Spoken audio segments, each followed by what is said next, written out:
All right, here we go in three, two, one. What's up, y'all? Welcome to the Sports Medicine Broadcast, a podcast to promote and improve your practice as an athletic trainer. We're discussing leadership in athletic training and Hamilton again, but this time it's with Amy Hamilton. So Amy is taking over the leadership of GLATA, which is an interesting transition as GLATA is about to split into two different districts. We're going to talk about the decisions there, what Amy's prepared to do, and just how she is creating leadership in athletic training. This is sportsmedicinebroadcast.com/Hamilton. I've got with me again John Seco, Patrick O'Haver, and of course Amy Hamilton, who is going to be leading GLATA. So again, sportsmedicinebroadcast.com/Hamilton. If you want to catch any of the show notes or find ways to reach out to any of the guests here on the show. So Patrick. Okay. Uh, Thanks a lot again for sponsoring this broadcast. And we have Miss Amy Hamilton from the great state of Minnesota with us today. And GLATA, which is the Great Lakes Athletic Trainers Association, and has been organized as District 4 in the NATA, voted to split into two districts because GLATA District 4 achieved the appropriate amount of membership to be able to split under the board of directors in the NATA. So that process started approximately 3 years ago and has culminated into what we have today. And in January 2022, the NATA will officially recognize District 11, which will be District 11 will be made up of Minnesota, Wisconsin, and Illinois states, and District 4 will now be Michigan, Indiana, and Ohio. So this is not a new thing for the NATA, as the Eastern Athletic Trainers Association has two districts. However, this is the first time that Amy Hamilton, who is now the president-elect of GLATA, will be presiding over two districts. And the impetus behind splitting the district was to give more representation to the athlete trainers in this area, the Great Lakes area. And she is the first president to hold such a role and is currently residing in Minnesota, like I said. She takes office at our annual winter business meeting in March of 2022. And we hope to have an in-person meeting as we have in the past. And it's been for the last approximately 10 years in Wheeling, Illinois, which is a suburb of Chicago. So keeping with our Hamilton theme, we'd like to welcome again Amy Hamilton to the show. So Amy, what are your thoughts as you begin to dive into the presidential role leading the two districts in a few short months? I know you have been the president-elect, so you've been serving under current President Michael Mole out of Wisconsin, and he's kind of shown you the ropes, such as we would say.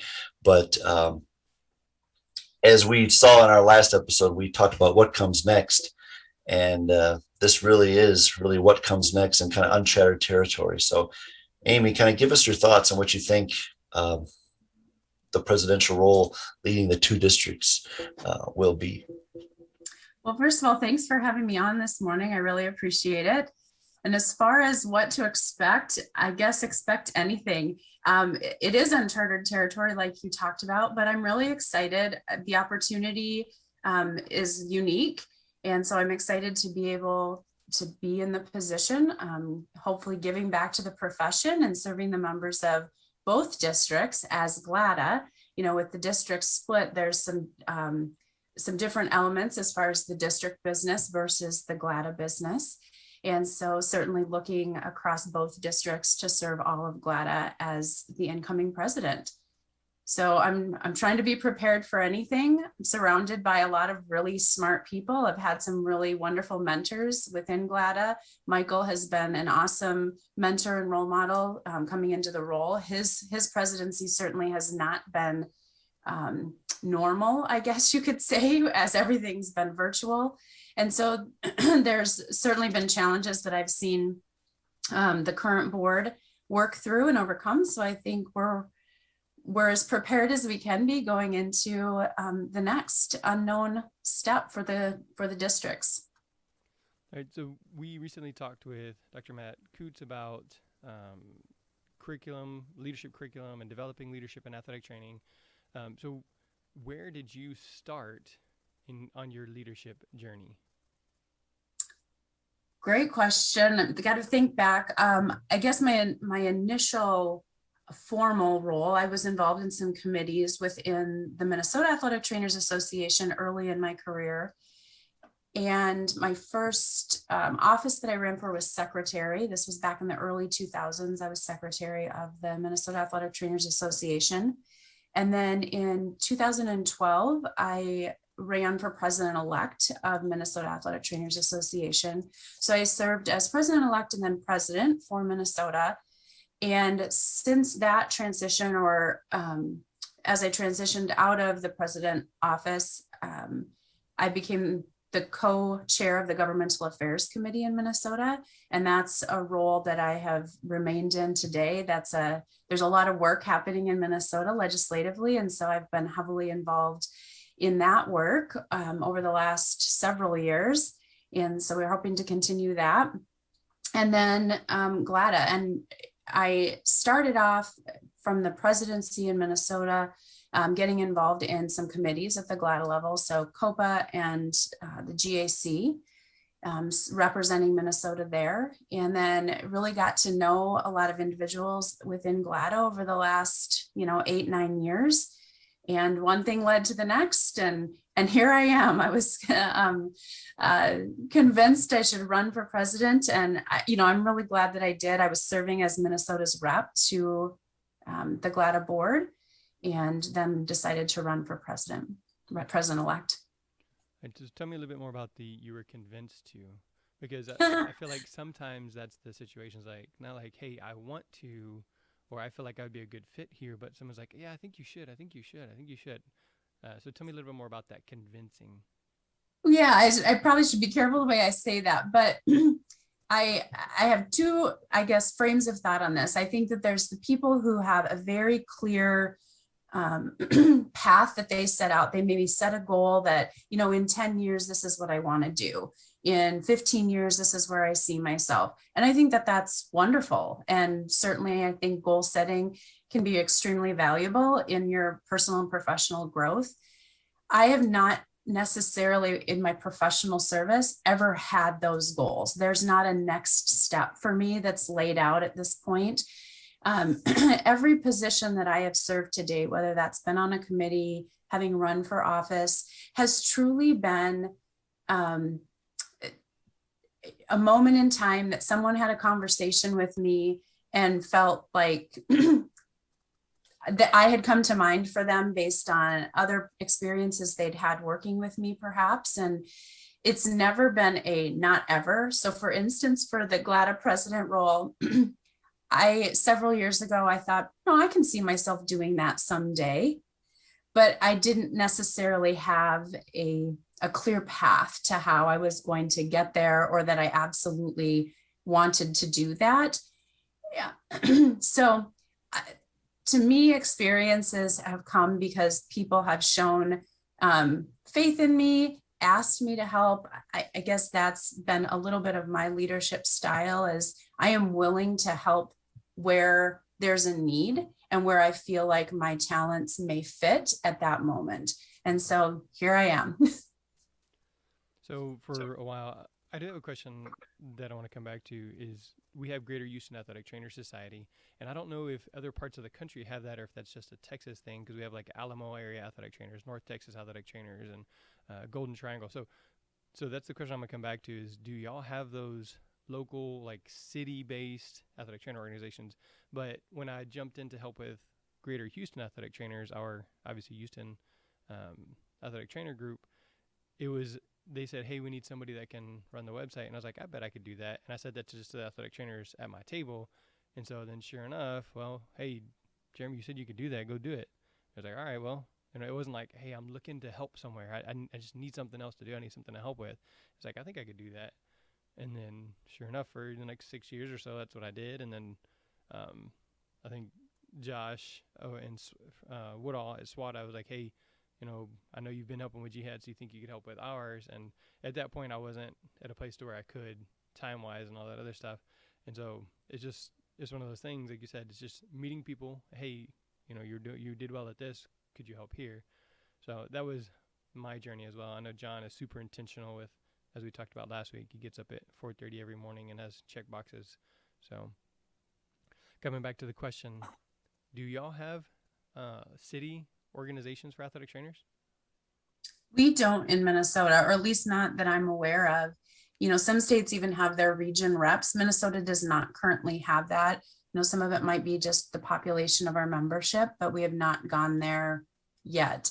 So, there are individual within the athletic training programs in the state. I know, they have their student programs. I know the university has a group as far as a Facebook group, that type of thing, but nothing that's well organized that I'm aware of. John Petrick? Yeah, we have regional reps as well in the state. I know in my area, the athletic trainers, the secondary school athletic trainers typically meet on a very informal basis, but our regional rep is always at those meetings. And that's really only 2 counties within the state that do that actively. But other than that, we rely on our 5 regional reps within the state. In Northwest Indiana, we have a pretty solid secondary school and college representation.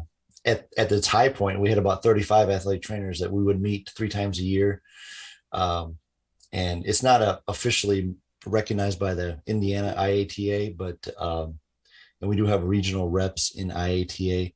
But our regional rep is a good friend of mine. He's the athletic trainer at Hobart, and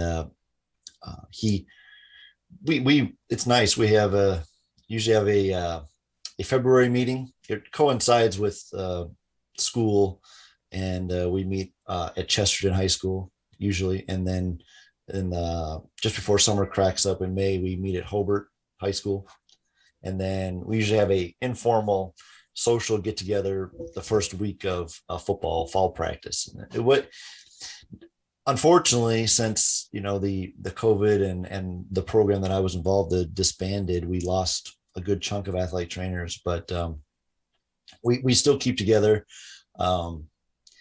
Jessica at Griffith, she's kind of our quote unquote secretary of the group, and she sends out emails, and it does give a great collegial aspect. You know who to contact at which school, what they provide for games. If you have an issue, you can call them, they can email you. And I would say we encompass about 4 counties in Northwest Indiana, 5 potentially. So it is heyday. It was nice, and hopefully we can get back to that. We've had some Zoom calls and such, but it definitely does work out. So I do want to kind of piggyback on what Amy was saying about how she got convinced to be the president. The GLATA president, there are some requirements that you have to kind of fulfill, and on the outside looking in, you're like, well, if I'm not because to be GLATA president, you have to serve on the executive board. So that's either a state rep from one of the 5 states, or secretary, vice president, or treasurer. Well, vice president will be, again, there will no longer be a vice president of GLATA as of 2022, but the state reps will still be around, and of course, treasurer and secretary. So your pool of candidates has shrunk. So again, it goes back to our Hamilton quote about being in the room where it happens. You have to be kind of in that room to be considered to be GLATA president. And from the outside looking in, I was like, well, why is that? Well, it's out now. I'm the Indiana state rep for GLATA, and being in the room where it happens. Yeah, you have to be in that room, because I don't feel you could step in without any prior knowledge of how this organization works and the intricacies of all that. And now, even with the district split, we'll have, 2 district directors, we'll have 2 secretaries, 2 treasurers, it has really opened up a lot of opportunities and representation for athletic trainers. So to be convinced, or but you also have to know, hey, I'm eligible to be GLATA president, and there's a big learning curve, I would say, right, Amy? Absolutely, there is. Sometimes you think, oh my goodness, what have I gotten myself into? But you remind yourself that you're surrounded by a lot of really wonderful, smart, dedicated people who have been serving on the GLATA board for much longer than I've been really involved in GLATA versus the state level. And so those people are very important. You surround yourself with people that help you do a good job. And to me, it comes down to passion. I truly believe that everything that, I've done professionally in my career sets you up for the next opportunity, whatever that might be. I think that you're put in the right place at the right time. And I just trust that in my life. And you roll with it. You learn through everything. You're not going to do anything perfectly. I don't think anybody can. But if you go into it with an open mind, passion, and a willingness to learn, so far it's worked out. It's been successful. And I've learned a lot along the way. I've made, amazing connections and have wonderful colleagues that, you count as friends and mentors. And so I'm really looking forward to this experience and what I might be able to bring to our membership, and how we might just continue to see GLATA continue to be successful and grow. So in the past couple episodes, John, I'm going to ask you if you'll give us a definition of management and leadership. And then Amy, if you'll respond to those and kind of how you see that in your role as president, how you plan to lead and manage and, marry those 2 terms. So John, I know I put you on the spot. Can you give us a definition of management versus leadership? So management, I think, would be handling day-to-day operations. Control would be a good control, or handling, I think, would be a good portion of that definition for management. But then when we look at leadership, it's the ability to inspire change and inspire hope within your membership. For me, management is more moving of pieces, and leadership is more allowing people to move their own pieces. I would agree with that. And I think this role in some ways has both. Certainly as president, you're the one that handles a lot of the questions, the emails, some of those logistics, certainly just the structure of meetings. And so there's a lot of work in that way that I would say is the management part of it. But certainly the leadership is hopefully looking at the talent in the room and giving everybody the opportunity to be their best self in that group. And then hopefully inspiring the next generation of leaders, getting people, excited about giving back to the profession, getting involved, and whether that's from a committee level, running for office, whatever that might be. To me, that's what leadership really is about. I think it's empowering people to be their best self and bring their best self to the table. I certainly have been I guess I would say I'm a lead by example type of person, from the standpoint that I am extremely passionate about our profession. I think that comes out in the people that know me well. For instance, in my real job, in my day job, I'm a manager. I have a pretty large staff of athletic trainers. And I'm really proud of the fact that, there's certainly no obligation that people have to be involved in the profession, but we now have a good portion, maybe a third of our staff that are involved, whether it's at the MATA or GLATA level now. And to me, that is just a culture that we've created around passion for our profession. And if you have opinions about what's happening in our profession, then get in the room, get yourself a seat at the table. Don't just sit on the sidelines with your opinions. Share them, use them. I agree. When you said, share your opinions rather than just sitting on the sideline, I think that's so important for us as athletic trainers to take that next step in the recognition as healthcare professionals, is rather than complaining and, putting ourselves in this massive echo chamber that we've been in, we need to take that message and go out and have that conversation with people that are not athletic trainers. Number one, so we can educate what we do and who we are, but also to just advocate for our own selves. I think we've done a really big disservice to our profession ourselves and just constantly complaining amongst ourselves. And that hasn't helped anything. I agree 100%. I would say one of my biggest areas of passion, and maybe some of this comes from the work I've done in governmental affairs. Maybe some of it is now having moved from collegiate athletics into, now I work in an orthopedic group. Looking at athletic trainers' place in healthcare.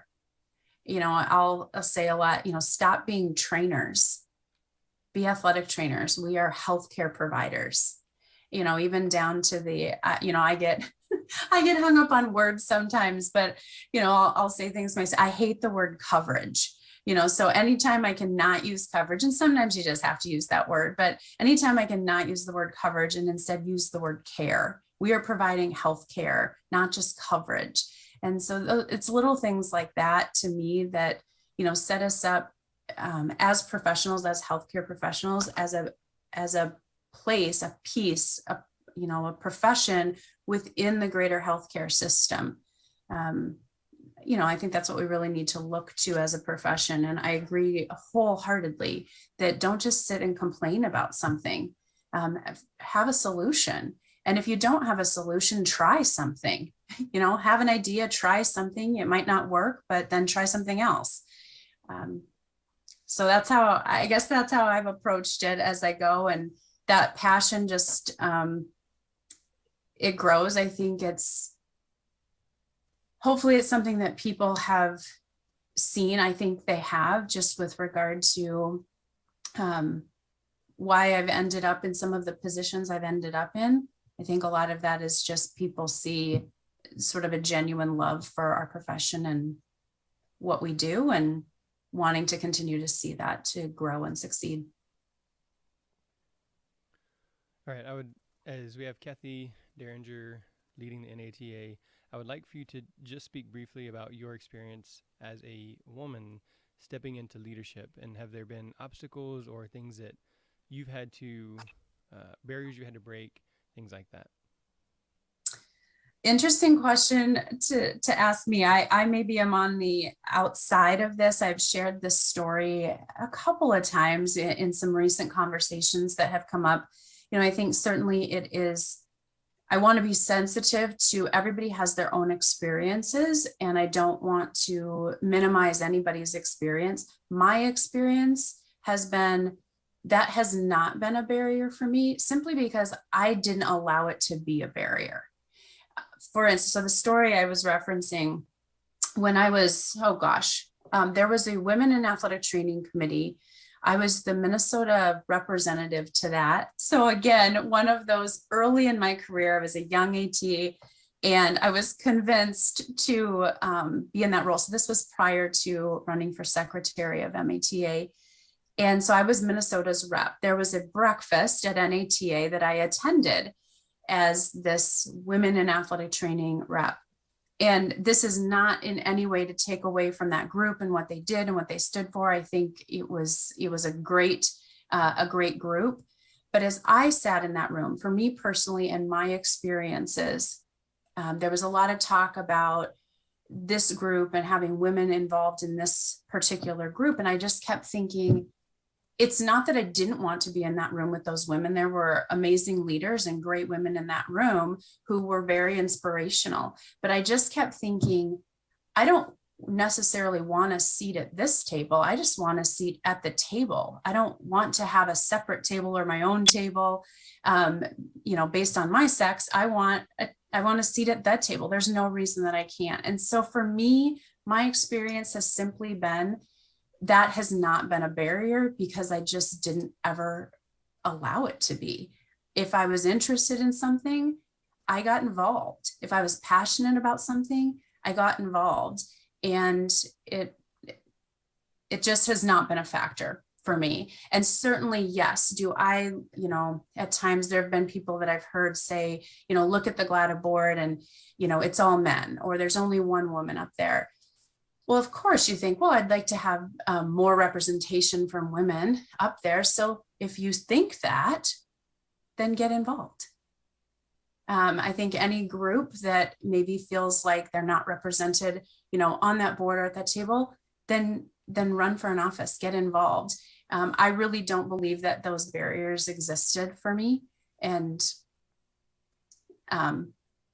so I think there's a lot of opportunity. I think there's a lot of opportunity for anybody who's just simply willing and passionate. Like how you discussed about the not letting the barriers be barriers. How do you inspire somebody to feel that way? I think a lot of times people will feel that there's going to be barriers no matter what, but how do we change that mindset for people to not allow barriers to be barriers? Wow, that's a good question. I don't know if I have the magic answers for that. I would say, or at least what goes through my head is simply asking people to get involved. I look at back for me, we go back to the word convinced to run. It was because someone asked me, someone thought of me based on something I'd done previously and asked the question. And so I think that's another thing that we can do to try to get other people involved is simply encourage them to be involved, ask them to join a committee, run for an office, whatever it might be, work on a special project, whatever that might be. I think it's those little steps sometimes for people who might perceive or feel that there are barriers,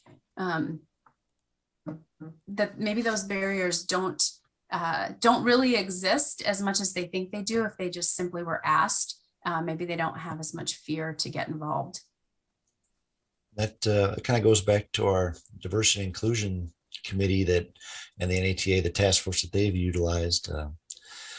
Talking about tapping those individuals on the shoulder, let's say, and you just have to quote unquote convince them to run for an office, but you also have to, hey, I think you'd be great at this committee or this position, and get all of those individuals involved.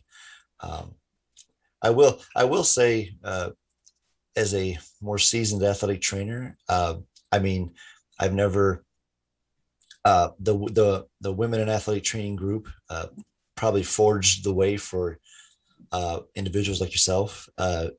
Going forward, when the NATA is over 50% female oriented membership. So, I've kind of seen that through my career for 23 years, 24 years, whatever it is. So I think, the feeling from you is you've never really experienced that. But those women, those trailblazers for you, going forward have paved that, may smooth the road a little bit for you, I think. Absolutely. Yeah. It's not lost on me that my experience has been such that I didn't feel there were barriers because of the women that came before and maybe fought through the barriers that existed, as they were coming through their career. Certainly not lost on me. So talking about fighting through barriers, today is the first day of the World Series where the Houston Astros are playing the Atlanta Braves, and I'm not a fan of the Dodgers at all, right? However, I highly respect what the Dodgers have done, where they hired, they let Jackie Robinson play, first black person, and then Sue Falsone, the first woman athletic trainer in the MLB. So breaking those barriers, just what you were talking about. So I really appreciate what the Dodgers have done, I guess, socially or politically or whatever the term is there. But anyways, good luck to the Astros starting today as we're recording this. All right, so talking a little bit more about GLATA specifically, you said expect anything. What are some of those things that, as you've been meeting with your mentors and fellow leaders, that you do expect to see to change to help grow in GLATA? Well, I think one of the biggest things, some of the emphasis around, having the district split to begin with was better representation of the GLATA membership at the national level, and then certainly more opportunity for people to get involved. And there's a lot of positions to fill, as Patrick, emphasized. We've got, now 2 district directors, 2 district treasurers, 2 district secretaries, and those are just the elected positions. We then have all of the reps to NATA committees from both districts. So there's a lot of opportunity now to try to get more people from the GLATA involved in service roles. So I think that that's going to be both an amazing opportunity, and I'm really excited for who we will get into those roles, but I think it's also a challenge to, really work with enough people to make them feel like, yeah, I really can do this. I am prepared for this, or really all I need to do is be willing to serve in this way, and you're going to learn a lot. And so I think that that's going to be both an amazing opportunity as well as a challenge. When I say expect anything, I think it's really challenging to know what all the obstacles will be as we look now and we're looking at budget. And, we now need to look at not only GLATA, but each district, and looking at the finances of that. And there's those little details when you start digging into something like the annual budget that you realize, wow, we didn't necessarily think through every single element of how this district split was going to impact. So there's a lot of just little decisions along the way that the board has to make as we prepare for the next step. And I would imagine we're going to learn a lot in the next couple of years with regard to, what works, what doesn't. I think the goal of everybody from the beginning with regard to this was that GLATA remained, that everyone felt that, GLATA is a really strong entity, and they didn't want to lose what GLATA has as an association, the annual meeting and so forth. So I think that's a big goal, is trying to maintain the integrity of GLATA while also adding this 11th district and having this district split within the GLATA.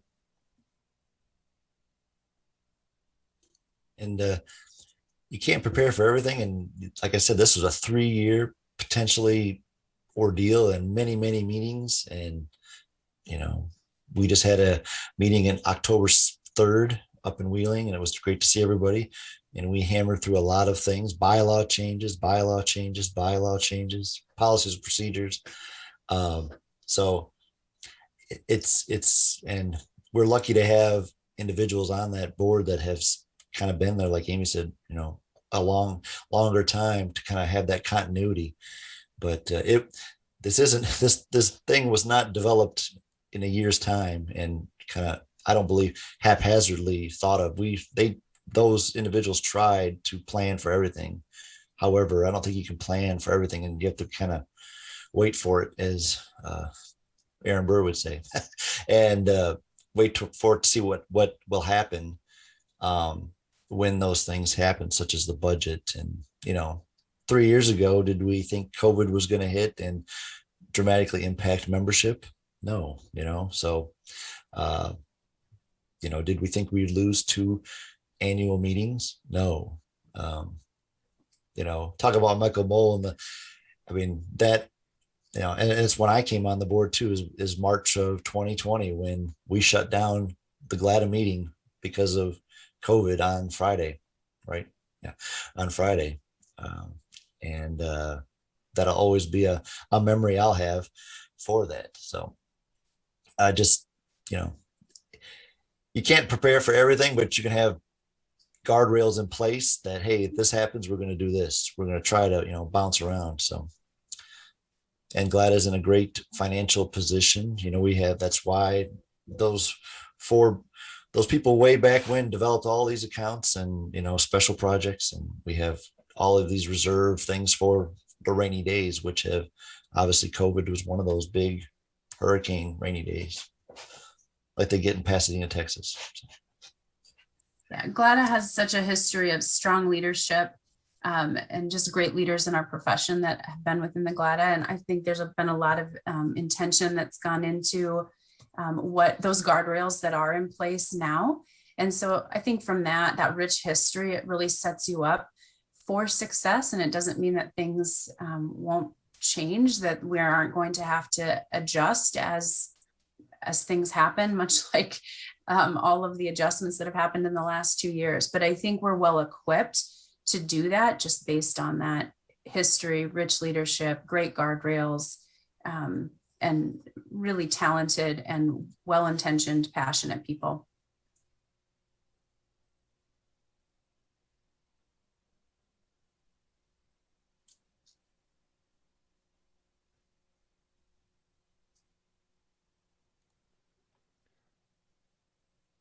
All right. So in here, John is the incoming MATS president. John, what are your thoughts on the state leadership organization with GLATA, District 4? And then you guys can go back and forth for just a little bit. You know, Amy, I think you touched on it really well on how the split or the division is going to help us. I look at it at our regional rep perspective. Michigan is a large state. It has two parts. It has two peninsulas. And if you were to ask somebody in Detroit their opinion on something, and you ask somebody up in the UP what their opinion is on something, they may differ. And then allowing those regional reps to bring those differences or those ideas, those problems per district or region to the table helps the overall profession. So, you know, when I look at it as a state leader and from the state perspective, having GLATA in two different districts is going to help the overall national association. Because, you know, if everything was just coming straight from Illinois, it's going to be incredibly different from Illinois to Texas. So that's why we have things split up. And I think the split is long overdue. I even remember thinking back to being a student and going to GLATA meetings and meeting somebody from Minnesota or somebody from Wisconsin and thinking, how is this district so massive? And how is everybody's needs being met? And I really do see this helping all of those needs being met, which is going to just make our national association more robust. Yeah, I would agree with that. You know, I think that representation of a very large district, better representation of that, more opportunity for people to be involved and serve, more perspective that you're bringing to the table from different parts, from different parts of the country, different states, you know, people with different experiences and at different stages of their, you know, of their careers. All of those things to me are so valuable. That was one of the things as Minnesota's president that we really brought back. At that point, we didn't have a young professionals committee. Mm-hmm. And it was something that intentionally I was really passionate about starting, and not only having this committee, but also getting those individuals involved in our other committees, looking at not only future leadership. I mean, we want to develop our future leaders. That's critical. But also wanting to have that perspective. I think it's really important that within any group, I mean, I look at this within, you know, my real job, my day job, having a staff that is diverse in many ways, one of those being diverse in experience. And some of that is, you know, settings that people have worked in or locations people have worked in, but also where people are within the experience in their careers. You know, if they're just starting out in their career, to they're coming in with several years under their belt, and, you know, different settings, that experience and the diversity of experience is really critical as well. You know, we touched on the history and the individuals who bring such strong leadership to our GLATA board because they've served in multiple capacities for many years within GLATA, and that historical perspective and that, you know, intricacy, the knowledge that they have from their experience is absolutely critical. But you also want the new people. You also want the people that haven't been there before, that maybe are bringing different ideas from where they've been before. I think that mix is really critical in any group. The different perspectives is incredibly important. And I'm glad you touched on that. I'm glad you talked about that, because the more perspectives we have as leadership, the more understanding we have the needs of our membership. So it's incredibly important that we do allow that perspective to be heard and that we act on it as well. Yeah, absolutely. Plus, we've got to gear up. Who's going to replace us, right? You know, how are we building leaders for the future? How are we inspiring other people to be in our place? And I look at, for GLATA specifically, I attended GLATA as a student, and then I had I guess 14-year hiatus from GLATA. I was out of the state for grad school, and then when I came back to Minnesota and back into the district, I was a member, of course, but I worked in college hockey, and I happened to work for a team that tended to be pretty successful. And so we were, in the playoffs or at the Frozen Four every year, right at GLATA time. And so I had not been back to GLATA until I left that job and came into the position that I'm currently in, which then freed me up. And, so it's an interesting perspective to have this big gap within the district meeting and what I had remembered as a student to then coming back. And I'll tell you, I mean, my memories of GLATA as a student were very strong, very favorable.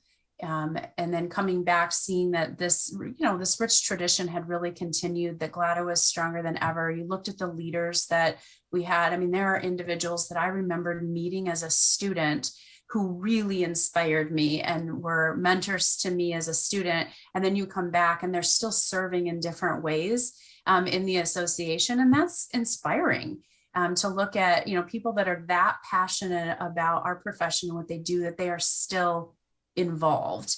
They're still in the room. They're still sitting at that table, sharing their wisdom, sharing their experience. That's inspiring. And I hope that we have a whole new generation of young athletic trainers that come out and see that in all of us. And then they're inspired to do the same thing. The levity of what you said earlier, and you, I think, falsely called Jeremy and I celebrities. And now, as you say that and you hear, you explain a little bit more.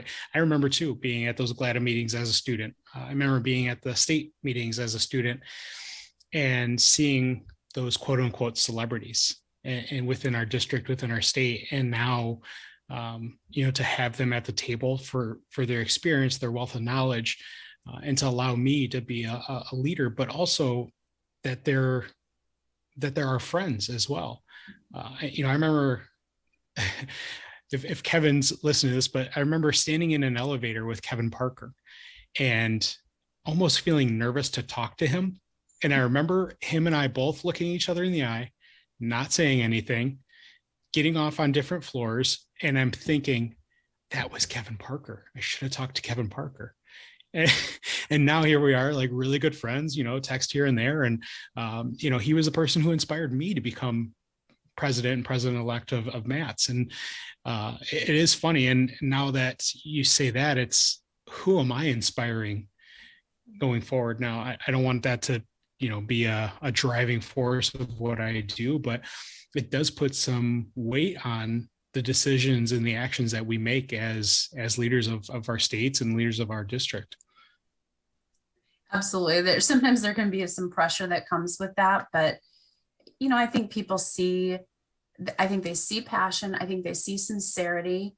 And I think it just comes through in maybe who you are. And I look at, all of the leaders across our states and our district, and I think there's a genuineness to many of these leaders. I think people are put in this position because they genuinely care, they're genuinely passionate. And I think that just comes through. And I just hope that I'm being an inspiration to people in the same way they were to me, or the mentors and the people that I looked up to. I mean, my person that I recall, when I first went back to GLATA, I remembered seeing was Gretchen Schleba. And, I sat at a table with her when I was a student, and she was the mentor. It was kind of this round table thing. And she just inspired me so much. So maybe that's that thing, right? There's a woman that paved the way. And I didn't necessarily even realize that there was any sort of a barrier for me, because people like her came before.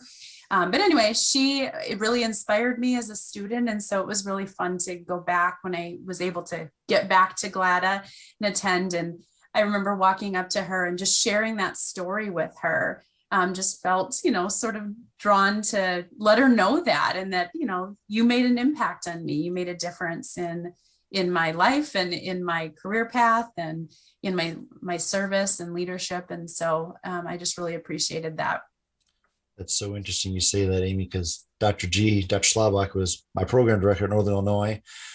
So it's interesting how we all have these, five, what do you call it? People that are spheres of influence, Kevin Parker. I mean, it's funny you share that story, John. I mean, Kevin's the most approachable guy that you could probably, in my opinion, ever see, seeing Jeremy Jackson in the NATA exhibit hall, with his big podcast studio, it's kind of intimidating. I had to say, but I listened to it and I wanted to meet the man, and I think everybody says he looks different in person than he does on the little podcast here. So he's much taller. Yes, he's way taller than you'd expect. That's what everybody says. Yeah. So, but it's interesting, that Amy and Dr. Schlabach have that connection, and I have that connection with her because I knew her for 4 years at Northern Illinois. So, and again, she is one of the pioneers of women in athletic training. I guess when I was an undergrad, did I really realize that? No. But I knew that she had done a lot. And I myself, just like Amy, I took a hiatus from GLATA. I went to Louisiana for about 10 years. So I was at CETA, which again is a very large district. And when I was in Louisiana, all the district meetings were all the way over in Atlanta, Georgia.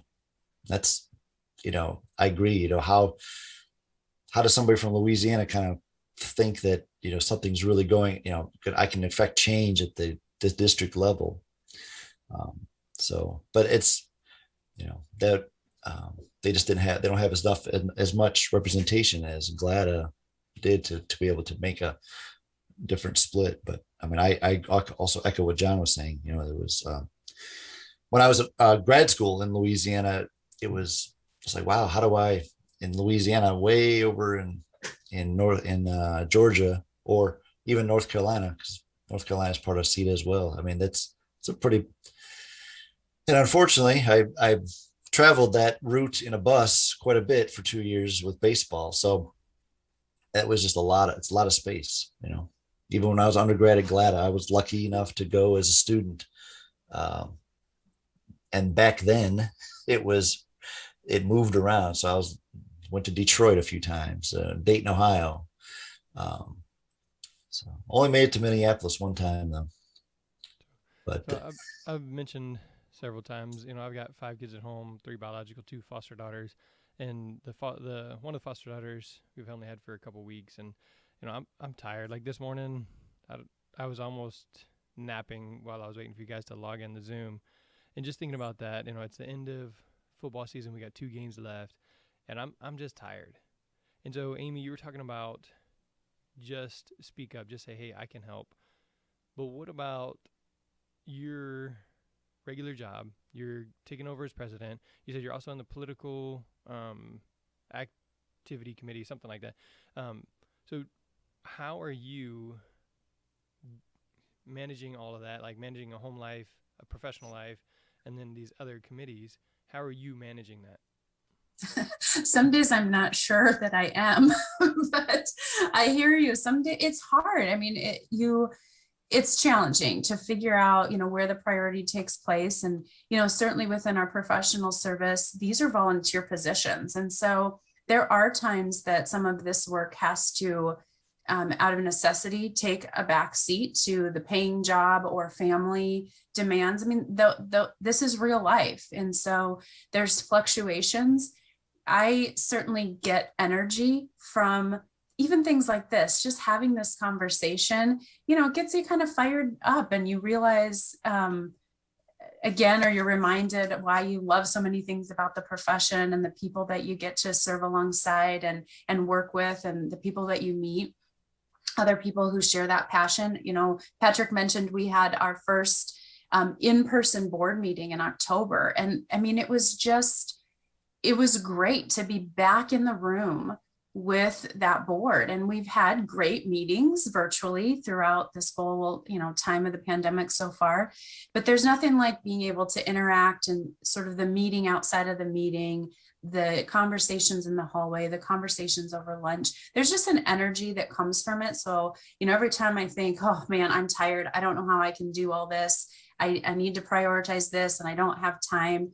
There's always something that comes along that re-energizes you or gets you kind of fired back up for why I do this. Why do I spend, my free time or my extra time in service versus maybe doing some other things, and it's those moments that sort of make it worth it.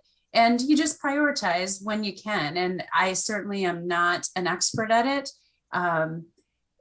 It really just comes down to, I'm a little bit of a fly by the seat of your pants person, meaning I do the thing that is needing to be done like most critically first, and then you just go from there. So there are things that you end up doing kind of in the 11th hour, and that's what it has to be. But it always gets done, and you learn from the experiences and do the best you can.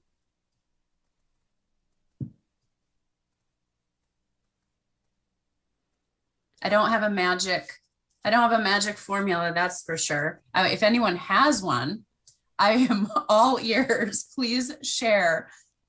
Well, you could look at John's schedule. Wake up at 4:30 every morning. Schedule out every 30 minutes of your day for the whole week. That's impressive. Do you stick to it, John? So I'm doing my MBA currently, and my first assignment, I had to basically state how I was going to go about my studies. And it's a fully self-driven degree program. So I had to actually put together a calendar Sunday through Saturday, and 24 hours. So it's funny because it was really easy for me to do because for me, that's how life works a little bit, is I just kind of schedule out every hour almost. And in that calendar, it's my priority. I prioritize free time. So you'd see between 2 and 5 free. And that means that if I get my studies done, if I do the things I need to do for my family, then I've got 3 hours of, free time, which then I can do more family stuff, things I could do more study, whatever. But that's how it works for me. It's been a helpful tool.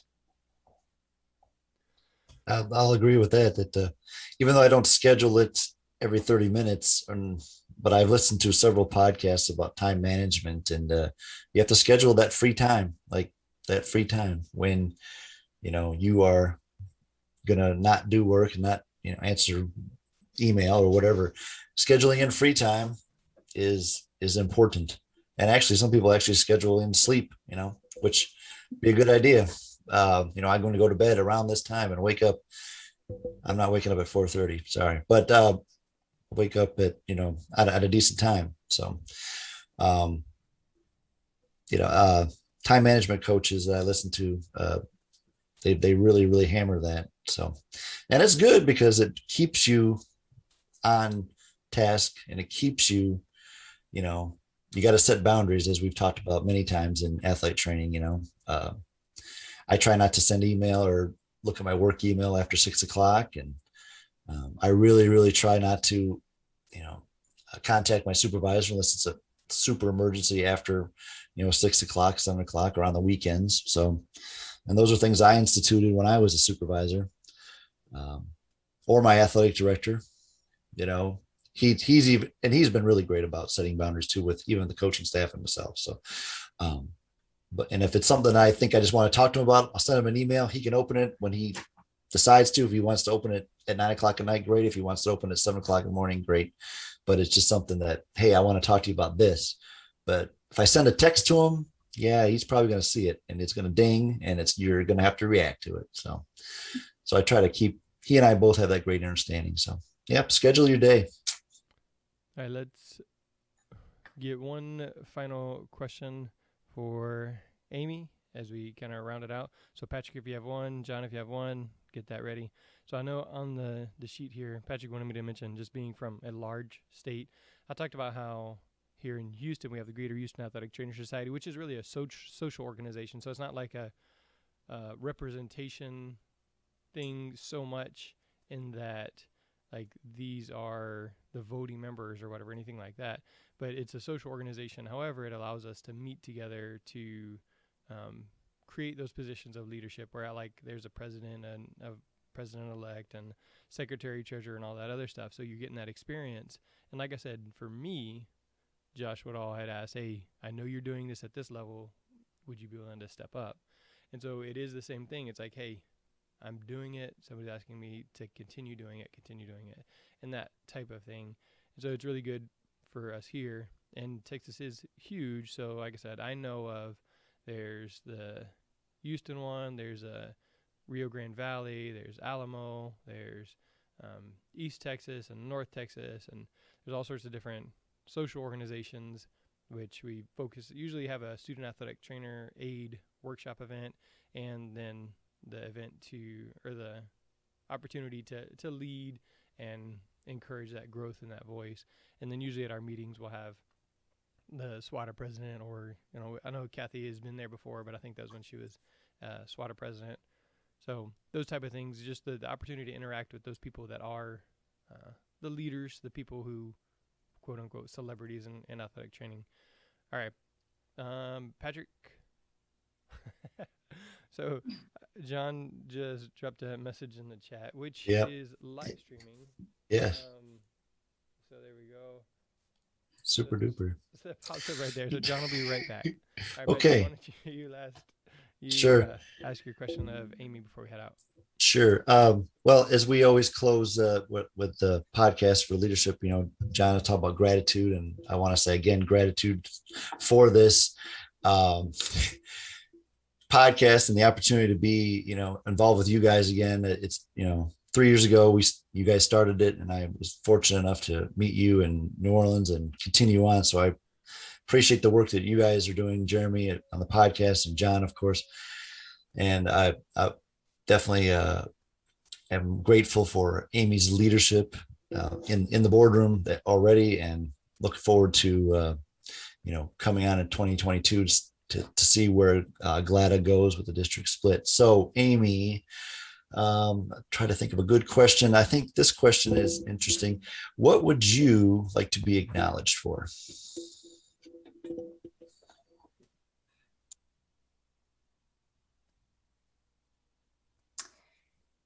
Wow. Okay. Good question. Put me on the spot. I would say hopefully that my passion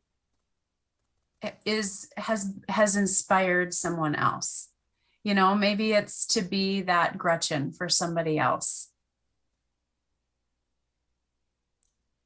Good stuff. Good stuff. All right. I'm not sure. So John had to go change a poopy diaper. So he commented there, if you were watching the live stream, you saw the little chat pop up. But he said you got to prioritize and execute, which is from our leaderships way back in the day with the Jocko book, Extreme Ownership. So you got to take care of what you got to take care of.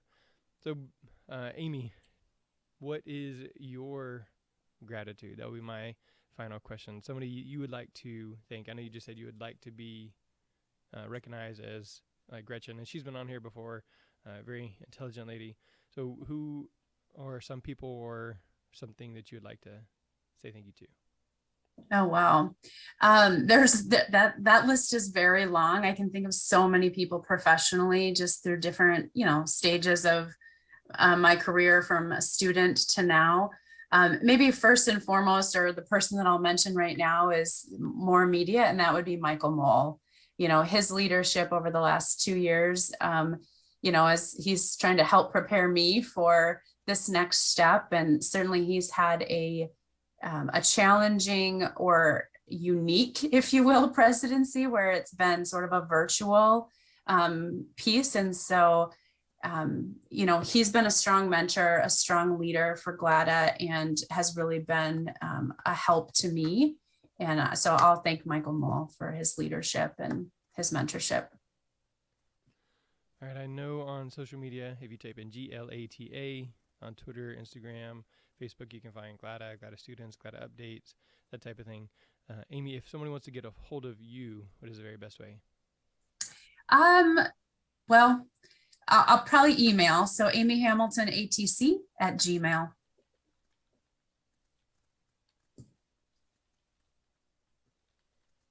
So John usually has Twitter, which is John Seco on Twitter. So you can come up. He said that's always the best way. Patrick has mentioned Twitter, Instagram as well.